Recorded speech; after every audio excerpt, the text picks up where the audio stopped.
À la une de l'actualité de ce jeudi 6 février, une semaine pour favoriser l'entrepreneuriat dans les quartiers prioritaires. L'ADI, l'association pour le droit à l'initiative économique, était en campagne d'information hier pour encourager la création d'entreprises au village chinois à Cayenne.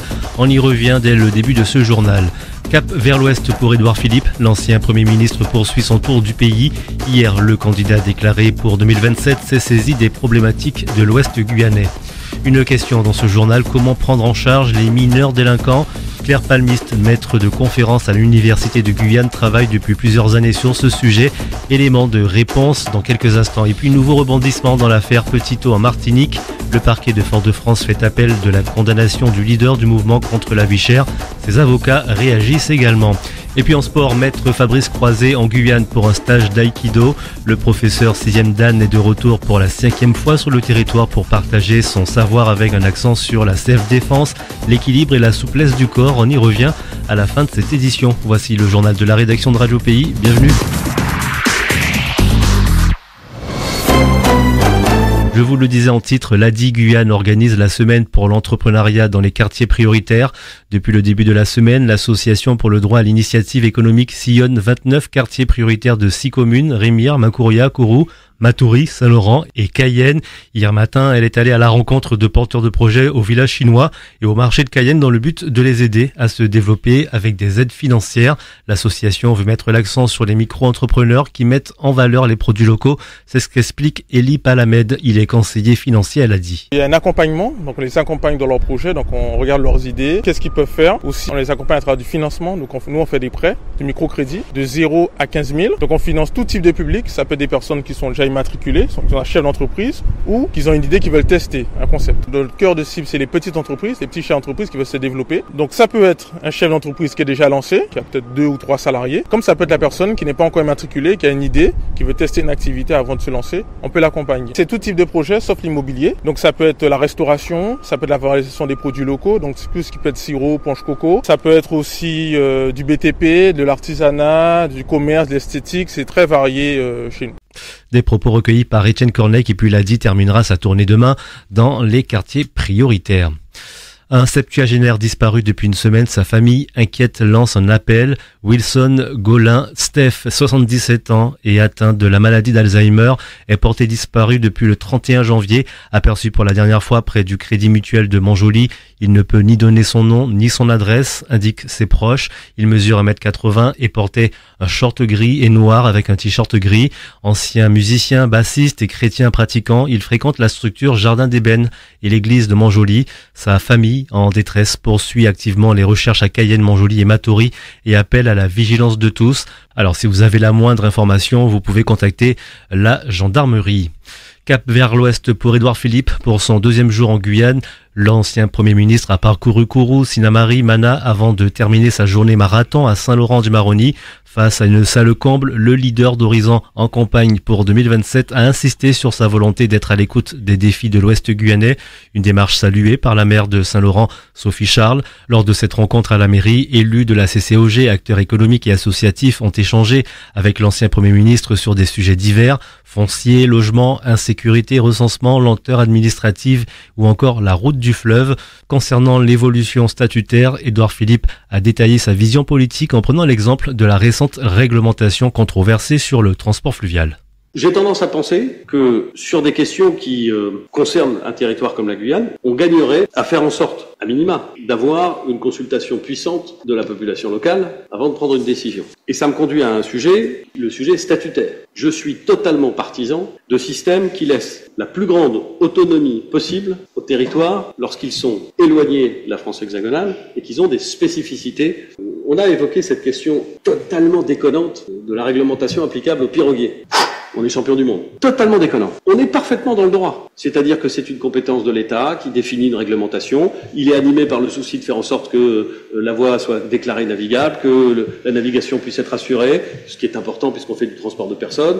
Donc, je pense que sur ce type de questions, et en vérité sur beaucoup de questions, on aurait parfaitement pu agir de la façon suivante. L'État définit les objectifs. Assurabilité des biens et des personnes, sécurité suffisante du service assuré parce que, évidemment, il y a charge d'âme sur un fleuve. Et je pense qu'on aurait très bien pu imaginer un système qui n'existe pas aujourd'hui, dans lequel on dit on va demander à la collectivité guyanaise de proposer une réglementation qui atteint ses objectifs. Si elle propose une réglementation qui paraît correspondre aux objectifs fixés par l'État, ça va être la réglementation. Et donc, la réglementation, elle est adaptée à la réalité locale.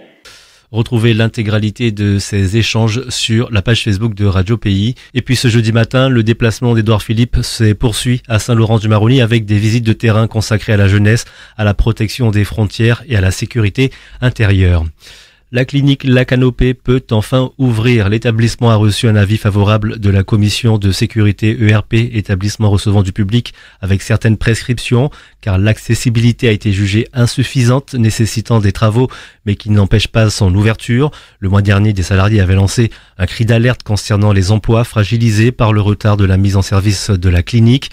La visite de sécurité, réalisée en présence des autorités locales, a validé les conditions d'accueil du public. L'hôpital de jour des soins médicaux et de réadaptation reprendra son activité dès le 10 février, suivi d'admission progressive en médecine adulte et pédiatrique, pédopsychiatrie et soins palliatifs. Et avant l'arrivée des premiers patients, le public est invité à visiter les locaux dès demain, vendredi, après inscription. Air France avance le vol inaugural Cayenne-Fortaleza. Initialement prévu le 22 avril, ce vol direct sera lancé une semaine plus tôt, le mardi 15 avril, en raison d'une forte demande, indique Air France. Les jours et horaires annoncés sont maintenus. Le vol hebdomadaire sera assuré par un Airbus A320, départ de Cayenne à 13h05, arrivée à Fortaleza à 16h le mardi, puis le retour le mercredi à 15h pour une arrivée à Cayenne à 18h. Les billets sont déjà en vente sur le site airfrance.com et dans les points de vente habituels. On poursuit avec cette question, comment prendre en charge les mineurs délinquants? C'est la question que s'est posée Claire Palmiste. Elle est maîtresse de conférences en études anglophones à l'Université de Guyane. Elle travaille depuis plusieurs années sur la prise en charge des mineurs délinquants. Vols, coups et blessures, violences sexuelles ou encore trafic de stupéfiants. Les statistiques du ministère de l'Intérieur confirment une surreprésentation des mineurs parmi les personnes mises en cause. Certains d'entre eux en Guyane se retrouvent placés par la justice au CER de Cacao, un centre éducatif fermé. L'idée consiste à les éloigner de leur environnement quotidien en les habituant à renouer avec des actes simples de la vie quotidienne. En 2022, le centre a ouvert ses portes à Claire Palmiste pour qu'elle puisse mener une série d'entretiens avec les mineurs. La plupart disent constater un changement dans leur vie grâce à leur passage au CER. On l'écoute. Les CER sont appréhendés comme des lieux de rupture. C'est un îlet, ils sont isolés. Ils ne peuvent pas partir. Ma démarche a été de recueillir un peu la parole de ces mineurs, des encadrants également. Et puis après, je me suis demandé dans quelle mesure ce centre pouvait être appréhendé comme un lieu de passage pour ces jeunes. Il y a 3 étapes. L'étape de rupture, séparation, d'agrégation. Donc, dans quelle mesure le centre en lui-même permet d'appréhender plusieurs aspects de ce rite de passage? La rupture, parce que le placement au centre est censé rompre avec des habitudes. La séparation avec les activités en milieu naturel. Et en fait, l'agrégation, c'est l'étape où le mineur sort du centre et rejoint la société. L'agrégation suppose qu'on est réinséré, mais que symboliquement, la société reconnaît ce nouveau statut. 6 mois ne suffisent pas à transformer un jeune. Mais c'est une transformation qu'on ne voit peut-être pas tout de suite, mais qui est initiée. Il y a quelque chose, un déclic, et qui permet d'être très optimiste sur la suite. Claire Palmiste, maître de conférence à l'Université de Guyane, elle répondait à Victor Zamit. Son interview dans l'invité du 7h est à retrouver sur les plateformes de streaming de Radio Pays. En justice, l'ancien curé de la cathédrale Saint-Sauveur jugé demain. Le père Patrice François sera jugé pour viol et agression sexuelle par personne ayant autorité. Les faits qui se seraient déroulés entre 2006 et 2013 à Remire-Montjoly, Cayenne, Paris, Toulouse et Madrid concernent une victime, un homme trans ayant déposé plainte en 2018. Le prêtre, actuellement sous contrôle judiciaire, conteste les accusations et évoque une relation consentie. Initialement prévue en mars 2024, le procès avait été reporté. En Martinique, la justice n'a pas dit son dernier mot dans l'affaire Petitot et la défense réagit également. L'affaire de l'intrusion de Rodrigue Petitot à la résidence préfectorale, déjà très médiatisée, s'apprête à connaître un nouveau rebondissement judiciaire. Après sa condamnation à 1 an de prison avec sursis le 24 janvier, bien en deçà des réquisitions de 30 mois de prison du parquet, ce dernier a décidé de faire appel, estimant la peine insuffisante. En réponse, les avocats de Petitot ont également déposé un appel d'incident pour contester le jugement. L'affaire sera réexaminée par la Cour d'appel de Fort-de-France. En attendant, le leader des mouvements contre la vie chère reste en détention à domicile sous surveillance électronique, sauf nouvelle décision. Les explications de maître Max Bellemare, l'un des avocats de Rodrigue Petitot, joint par Clara Vincent d'RCI Martinique. Il est libre, entre guillemets, mais parce qu'il n'est pas entre les murs de Ducos, mais il est néanmoins détenu. Au moment où je vous parle, monsieur Petitot est en détention, hors du centre pénitentiaire. Il est sous ce qu'on appelle le sigle DDSE, détention à domicile sous surveillance électronique.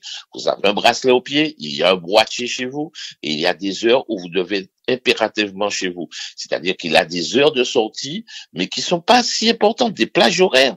Donc, ça veut dire que la détention à domicile, visiblement, le parquet veut plus que ça. Ils sont pas satisfaits. Nous avons fait appel parce qu'à partir du moment où ils demandent à être rejugés, nous voulons aussi pouvoir réclamer autre chose, qu'on revoie l'ensemble du jugement parce que l'affaire sera rejugée totalement. Justice toujours, plainte d'Emmanuel Macron en Guadeloupe pour une œuvre polémique. Une plainte contre X a été déposée à Pointe-à-Pitre après l'exposition d'une peinture montrant Emmanuel Macron décapité. L'avocat du président a saisi les autorités pour incitation au crime. L'affaire confiée à la police judiciaire vise à éclaircir si cette œuvre du collectif Artistes Résistance relève de la liberté d'expression ou d'une infraction. Une instruction est en cours. Et puis en sport, maître Fabrice Croiset en Guyane pour un stage d'aïkido. Ça s'est passé mardi. Le premier stage interclub d'aïkido de l'année s'est tenu en Guyane sous la direction de maître Fabrice Croiset, 6e dan UFA et 6e dan Aikikai. De retour pour la 5e fois sur le territoire, il a partagé son savoir avec des enfants et adultes, mettant l'accent sur la self-défense, l'équilibre et la souplesse du corps. Le professeur expérimenté d'aïkido de passage explique les bienfaits de la discipline. Les spécificités de l'aïkido, effectivement, c'est qu'il n'y a pas de compétition, donc c'est uniquement un travail technique, défensif. Et là-dedans, dans la contrainte qui va être de plus en plus forte au fur et à mesure des années avec ses partenaires, on va aller vers plus d'efficacité, soit même beaucoup plus de coordination, de solidité physique. Il y a énormément de chutes et énormément d'amenées au sol, beaucoup de clés, de bras, etc. Donc il y a beaucoup de travail de coordination. Pour les petits, c'est surtout une manière de se dépenser, de se rencontrer avec les autres. Effectivement, sans compétition, donc il y a une émulation, on veut être meilleur que les autres, mais c'est pas absolument la volonté de vaincre qui dirige l'entraînement, c'est la volonté de s'améliorer. L'aïkido est une discipline très japonaise où effectivement le groupe a une importance très forte, et donc le fait que le groupe se sente bien, qu'on ne soit pas violent soi-même et avec le groupe, enfin dans la façon de fonctionner est importante. Après chez les enfants c'est moins ressenti, mais c'est très important que eux se sentent bien dans le cours, qu'ils ne se bagarrent pas, que la violence ne sorte pas, que ce soit très cadré. C'est plus de la confiance en soi qu'on veut instaurer dans son physique, dans sa façon de bouger et dans sa relation aux autres. Un sujet préparé par Linné Berthier et Jean-Marc Faham, et puis Fabrice Croiset poursuit sa tournée guyanaise jusqu'au samedi 8 février à Makouria, puis au Procte de Matoury. Voilà pour l'essentiel de l'actualité sur votre radio. L'info pays continue sur vos réseaux.